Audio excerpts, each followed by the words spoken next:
गया कि जिसमें उन्होंने कहा कि ये मोदी जी और योगी जी के राज्य में और क्या निर्णय हो सकता है। यह न्यायालय पर अविश्वास है और इस प्रकार से न्यायालय पर अविश्वास व्यक्त करना ही कोई ठीक बात नहीं। आपको मिला वो न्याय और दूसरों को मिला वो न्याय जो है वो अन्याय कैसा हो सकता है। 9 महीने पहले सुप्रीम कोर्ट ने अजीत पवार और देवेंद्र जी ने मिलकर सरकार बनाई, उस पर जो न्याय दिया वो न्याय दिया, उसको अन्याय नहीं कहेंगे।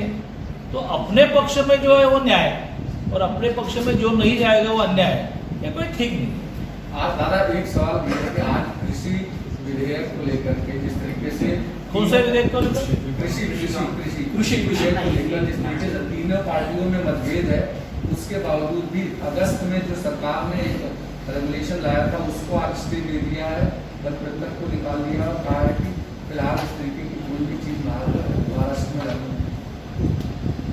पहले मैं मराठी में बताता हूँ क्योंकि मुझे इस विषय में थोड़ी और स्पष्टता लानी है।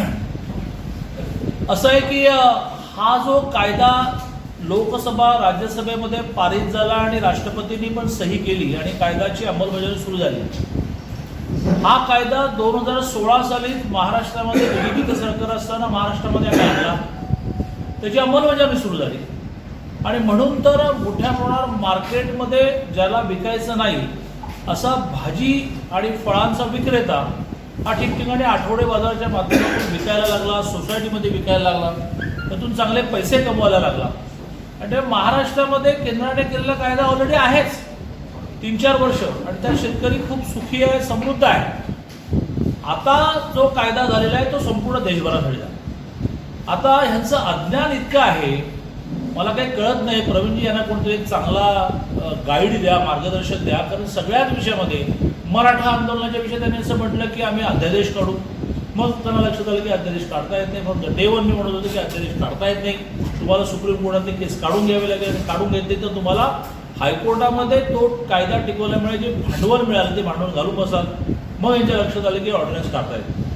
तसंच आता ह्यांच्या नेत्या सोनिया गांधी, कारण त्या तिघांचे नेत्या सोनिया गांधी झाल्या, म्हणजे ज्या सोनिया गांधी परदेशी होत्या त्याही आता पवारांच्या नेत्या झाल्या आणि ज्या सोनिया गांधींना काय काय बाळासाहेब ठाकरेंनी म्हटले त्याही नेते शिवसेनेचे झाल्या। त्या असं म्हणतात की काँग्रेसचं राज्य जिथे जिथे तिथे आम्ही इम्प्लिमेंट करता येणार। अरे किती अपूर्व ज्ञान आहे। केंद्राने केलेला कायदा जर तुम्हाला इम्प्लिमेंट करायचा नसेल तर तुम्हाला विधानसभा आणि विधान परिषद पुन्हा बोलावून तसा कायदा करायला लागेल आणि त्याला राष्ट्रपतीची सही घ्यायला लागेल। किती अज्ञान आहे तुमचं, मला काही कळतच नाही। सोनिया गांधींचं पण अज्ञान, कसे काय देश चालवता तुम्ही आणि कसली अपेक्षा धरता की या देशाने तुम्हाला नेतृत्व द्यावं। त्यामुळे केंद्राने केलेला कायदा याची अंमलबजावणी करावी लागते। ती अंमलबजावणी करायची नसेल तर तुम्हाला त्याला विरोध करणारा कायदा करावा लागतो आणि तो कायदा हा तुम्हाला राष्ट्रपतीकडे सहीना पाठवावा लागतो। तोपर्यंत तुम्ही त्या कायद्याची अंमलबजावणी करणे लागतात। तर सगळ्यात महत्त्वाचा मुद्दा असा आहे की याच्यामध्ये शेतकऱ्याचं हित आहे का हित आहे, काय चाललंय काय, काही बदल केला नाही। सगळं आहे तसं आहे, मार्केट आहे तसं आहे, MSP आहे तशी आहे। शेतकऱ्याला 2 गुंठे असून स्वतः शेती करायची तर स्वतः शेती कर, ॲडिशनली दिलं की तू मार्केटच्या बाहेर विकू शकतो। काय काय गडबड झाली काहीच कळत नाही। हा मार्केटच्या बाहेर त्याला रेट बनवायला नाही मिळणार तर तू मार्केटमध्ये विकेल ना। 16 साली आम्ही कायदा केला की मार्केटच्या बाहेर विकता येईल म्हणून काय कृषी उत्पन्न बाजार समित्या बंद पडल्या काय? कृषी उत्पन्न बाजार समितीनं त्यांची कार्यक्षमता वाढवावी लागते, रेट बरा द्यावा लागतो। व्यापारी जे लूट करायची थांबली का, आता त्यांना माहिती आहे की लूट केली त्या जाऊन बाहेर विकणार आणि त्यामुळे या कायद्याने शेतकऱ्याचा फायदा होणार आहे तो त्यांना नको आहे का? त्यांना शेतकऱ्याचं नुकसान करायचं आहे का? आणि त्यामुळे त्यांचा जो सगळा चाललाय विषय तो अपुऱ्या ज्ञानावर चाललेला आहे। त्यांना केंद्राने केलेल्या कायद्याची अंमलबजावणी करावी लागेल। 16 पासून हा कायदा महाराष्ट्रामध्ये चालू आहे। अंमलबजावणी करायची नसेल तर नवीन कायदा करण्यासाठी विधानसभा बोलावी लागेल। ऑर्डिनन्स काढून हे होत नाही आणि त्या कायद्याला राष्ट्रपतीची परवानगी घ्यावी लागेल, कारण केंद्राच्या कायद्याच्या विरोधात तुम्हाला किती म्हणायचं। पार्टीच्या नेत्याने सोडून द्यायला पाहिजे। ओबीसी और मराठा 2 लोगों को लेकर मराठाओं और मराठा पहले से असंतुष्ट है क्योंकि EWS में रखा हुआ है। ओबीसी ने भी मांग की है कि जो सुविधाएं 52% ओबीसी पूरे महाराष्ट्र भर में है उसके हिसाब से उन्हें भी सहूलियतें और सारी चीजें मिलनी चाहिए जो सरकार नहीं दे रही और इसके लिए मंत्री भी केंद्रीय होकर के सरकार के ऊपर दबाव बना रहे हैं, इससे कैसे? नहीं, ऐसा है कि ओबीसी को जो मिल रहा है वो कम है, तो फिर उन्होंने सरकार के सामने मांगे करनी चाहिए। लेकिन मराठा समाज को जो दिया वो बहुत साइंटिफिकली दिया गया है, उसको भाजपा सरकार ने टिकाया, हाईकोर्ट में भी उस पर मोहर लगी, इनको सुप्रीम कोर्ट में ठीक तरह से केस लड़ने नहीं आई, ऐसा मैं लगातार बता रहा हूँ। अब ऐसा है कि कांग्रेस और शिवसेना इस आंदोलन को बर्दाश्त नहीं कर सकती, झेल नहीं सकती, इसलिए उसको अलग अलग प्रकार के डाइवर्सिफिकेशन करने का मार्ग चल रहा है।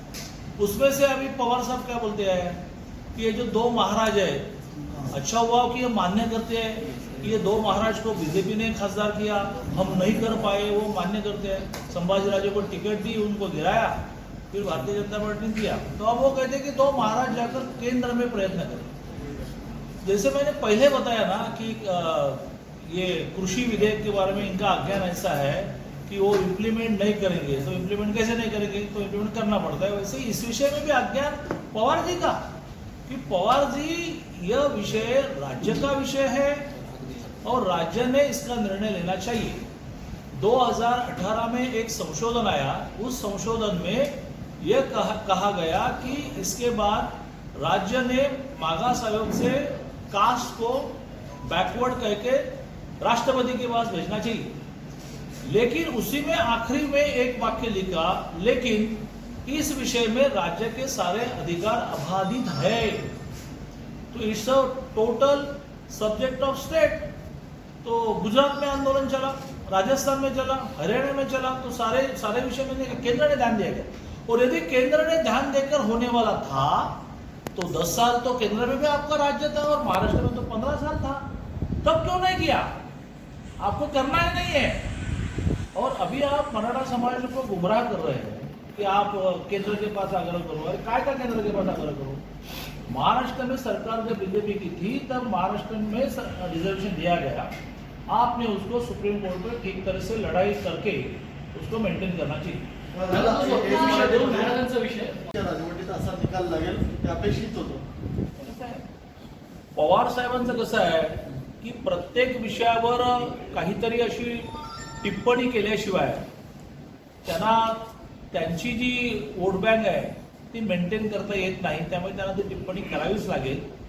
त्यांनी अशी टिप्पणी करणं हा न्यायालयावरचा अविश्वास आहे आणि हाच प्रॉब्लेम गेली काही वर्ष काँग्रेस आणि राष्ट्रवादीच्या बाबतीमध्ये झाला आहे की स्वतःला मिळाला तो न्याय आणि इतरांना मिळाला तो न्याय नाही अन्याय। जे तुम्हाला न्याय मिळाला म्हणजे 9 महिन्यापूर्वी सरकार फॉर्म होताना सुप्रीम कोर्टाने निर्णय दिला तो न्याय, मग त्याला आम्ही म्हटलं पाहिजे किंवा न्यायालयाने आमच्यावर अन्याय केला। आणि मग आता बाबरी मस्जिदच्या विषयामध्ये सगळ्यांना निर्दोष सोडलं तर न्यायालयाला मोदीजींनी आणि योगीजींनी काय म्हणूया इन्स्पायर केलं, अशा प्रकारचंच म्हणणं पवारांचं आहे। आणि त्यामुळे ही नीती चुकीची आहे आणि याने लोकशाहीच्या ज्या वेगवेगळ्या संस्था आहेत त्याचं बळकटीकरण न होता अशा प्रकारच्या अविश्वास निर्माण करणारे त्या लोकशाहीमधल्या वेगवेगळ्या ज्या संस्था आहेत, निवडणूक आयोग असेल, वेगवेगळे न्यायालय असतील, त्याच्यावर अविश्वास व्यक्त करण्याने सगळी सिस्टीम अर्थाने ढिली होऊ शकते। दादा ये हिंदी में कि पवार साहब और बाकी नेता जो इस फैसले को लेकर जिस तरह से बयान दे रहे हैं उसको आप कैसे देखते हैं? हां, प्रकरण खूप गंभीर आहे। सॉरी, मध्ये ज्या मुलीवर बलात्कार झाला, तिला मारून टाकलं, काल तिची बॉडी परिवाराला न देता जाळण्यात आली। उत्तर प्रदेश हे रामराज्य असल्याचं म्हटलं जातं असं संजय राऊत म्हणतात, पण मग तिकडे न्यायाची ओरड का होत नाही भाजपची काय भूमिका? अभिनेत्री भारतीय जनता पार्टीची तिथल्या कार्यकर्त्यांची आपलं सरकार असून भूमिका हीच आहे की याची नीट चौकशी झाली पाहिजे, दोषींना शासन लागलं पाहिजे। भारतीय जनता पार्टी आत एक आणि बाहेर एक करणारा पक्ष नाही आणि त्यामुळे जे दोषी आहेत ते जे कोणत्या पक्षाचे असतील त्यांना शासन करावे। संजय राऊतांचं असं मत आहे की भाजपा पे और आपके अलायंस पे सवाल उठाए जा रहे हैं। आज संजय राउत ने कहा कि जब निर्भया इशू हुआ था तब भाजपा के सहित उनके सारे सहयोगी रास्ते पे उतरे, पार्लियामेंट तक 15 दिन नहीं होने दी और पूरा जो राष्ट्र है वहाँ पे हमने प्रोटेस्ट देखी। वही प्रोटेस्ट और वही एजिटेशन अब हाथरस केस में क्यों नहीं? आपके ही अलाय रामदास अठवले ने भी सवाल उठाया कि अब जो दलित मूवमेंट इतनी वाइब्रेंट थी इस देश में, वो कहा है दलित नेता अब क्यों चुप है। तो इसको आप कैसे देख रहे हैं? नहीं, भारतीय जनता पार्टी, आप यूपी के मामले में बोल रहे हैं। हाँ, भारतीय जनता पार्टी के वहाँ के कार्यकर्ता इस विषय में एग्रेसिव हुए हैं, होंगे, और ये आग्रह करेंगे, ये मांग करेंगे कि अपनी सरकार होने के बावजूद भी जो अन्याय हुआ है उस अन्याय में न्याय मिलना चाहिए। एक सवाल ये है कि आज एनसीपी और शिवसेना के तमाम सारे मंत्रियों ने कहा कि जब यहाँ पर एक साधु की हत्या हुई तो योगी आदित्यनाथ ने फोन करके सीएम को कहा कि कानून व्यवस्था सही नहीं है महाराष्ट्र में, और महाराष्ट्र की कानून व्यवस्था खराब हो चुकी है। इस तरीके की जो घटनाएं हो रही हैं, योगी आदित्यनाथ को वहाँ इस्तीफा देना चाहिए और कानून व्यवस्था सुधारने के लिए मोदी जी को किसी दूसरे आदमी को वहाँ बिठाना चाहिए। योगी जी ने उद्धव जी का इस्तीफा नहीं मांगा, योगी जी ने चिंता व्यक्त की, तो आप भी एक बार योगी जी को फोन करके चिंता व्यक्त करो। इस्तीफे का मामला कहाँ से आया भाई? सर दुसरा एक छोटासा प्रश्न की एकनाथ खडसे यांची क्लिप आहे, ऑडिओ क्लिप एकनाथ खडसेंची ती व्हायरल होते तो आम्हाला दे जाऊ। प्रतिक्रिया दी है उसे कैसे देखते हैं, और जो विपक्ष में था अभी जो वो कह रहे हैं हाई कोर्ट जाएंगे, इस पूरे मामले को फिर से हम लेके जाएंगे इस पुनर्विचार याचिका पे। ओवैसी की जो प्रतिक्रिया है वो गलत है। इस देश में सैकड़ों साल से लोकशाही मार्ग से महात्मा गांधी जी ने जो मार्ग देखा है उस मार्ग से आंदोलन करते करते करते एक स्टेट अपना पूर्वज राम को मानने वाले, नॉट ओनली हिंदू, राम जन्मभूमि का शिलान्यास होने के बाद काफी मुस्लिम बड़े बड़े नेताओं ने भी यह भावना व्यक्त की है कि राम सिर्फ हिंदुओं के पूर्वज नहीं तो हमारे भी पूर्वज हैं। अच्छी बात है। तो ऐसे राम को पूर्वज मानने वाले लोगों की एक स्वाभाविक रिएक्शन ही थी, उसको हिंसाचार करना गलत है। मुस्लिम समाज ने भी अब ये मान लिया कि यह राम जन्मभूमि थी, वह भव्य राम मंदिर बनेगा, और मस्जिद बनने के लिए भी सुप्रीम कोर्ट ने सरकार को आदेश दिया है कि इनको अलग से भूमि दी जाए, वहाँ एक मस्जिद बनेगी, उसके लिए भी बैठकें काम शुरू हो गया है। दादा शरद पवारांनी महत्त्वाचं विधान केलेलं आहे। बाबरी मस्जिद को लेकर जो आज फैसला आया है उसको लेकर के जो अपोजिशन पार्टी है वो कह रही है हम इलाहाबाद हाईकोर्ट की खंडपीठ को पुनर्विचार याचिका डालेंगे, इस तरीके के फैसले। ये लोकशाही है, उसमें सबको सारे अधिकार है, वो करे। आज कोर्ट ने सबको निर्दोष सिद्ध किया है, उसका हम आनंद व्यक्त करते हैं, न्यायालय के प्रति श्रद्धा व्यक्त करते हैं। वो रिव्यू पिटीशन दाखिल कर सकते हैं, और भी कई मार्ग हो सकते हैं, उनको कौन रखेगा? दादा शरद पवारांनी महत्त्वाचा त्याचा प्रश्न सोडवावा असं शरद पवार म्हणतात आणि केंद्राची भूमिका त्यात महत्त्वाची असं सुचवतात। मला दुःख असं वाटतं की इतके मोठमोठे नेते यांचं अज्ञान तरी असतं किंवा ते समाजाला गुमराह तरी करत असतात।